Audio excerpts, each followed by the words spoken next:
I wish I could come out here today in celebration alone for International Workers' Day. But instead, I come out here reiterating, as has been done so many times before, for a free Palestine!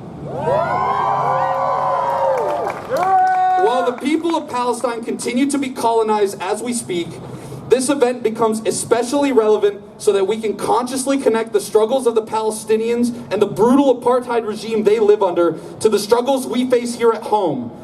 Decent housing, consistent food, and clean water are all things that are difficult to obtain in this country, and that is by design, to oppress the worker. All around the world, we see the influence of the United States and the devastating consequences it has had for the indigenous people and people of color. The very inception of the United States is one of genocide and colonization. That's right! Whether it be here at home or abroad in countries like Haiti, Congo, or Sudan, the influence of the regime we live under has had a devastating impact on the people of this world. The same people who are lowering your wages, shrinking your salaries, and funding the police to tyrannize over you are the same people who profit off the slavery of Congolese workers, profit off the unrest of Sudan, and profit off of the colonization of Palestinians. And that ain't right!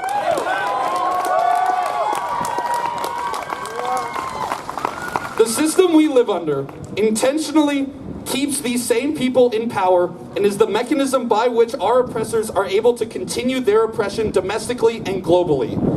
We reject this system and actively fight against it.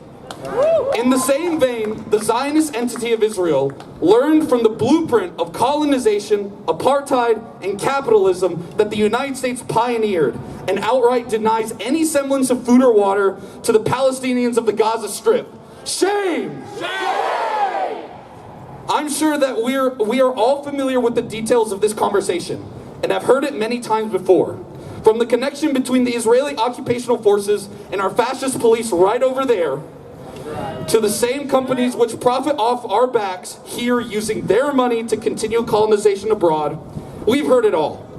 And despite how these odds appear, I actually want to deliver a message of optimism and hope, because the fight isn't over and we will not let the oppressor win. If there's anything I can be sure of, it's that we will keep fighting both for our rights as the producers of everything in society and for the occupied Palestinians. The encampments that have been occurring at many universities across the nation prove that the fight isn't over. And we stand in solidarity with the brave protesters at the universities who put their education and livelihoods on the line for Palestine. Even under intense and frankly insane police response that these encampments receive, they hold their ground and have won many concessions already.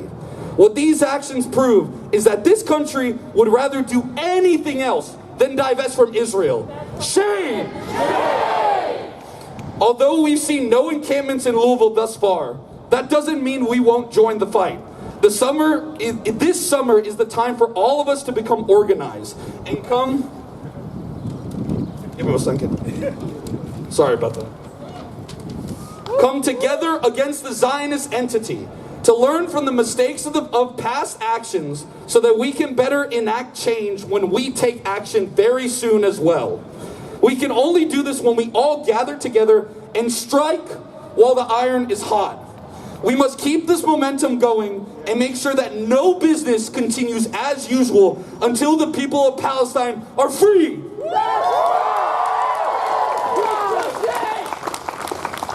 Let this event serve as a reminder, to everyone that the struggle continues.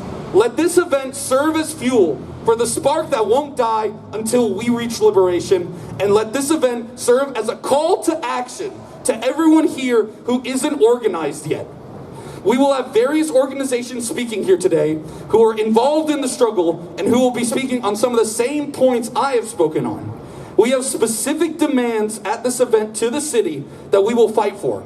Our struggle and the Palestinian struggle are inextricably linked. As a member of the Louisville Club of the Communist Party, I want to reiterate two things. Workers of the world unite, and free, free Palestine! Free, free Palestine! Long live Palestine! Long live Palestine! Palestine! Free, free Palestine! Long live Palestine! Long live Palestine! Thank you.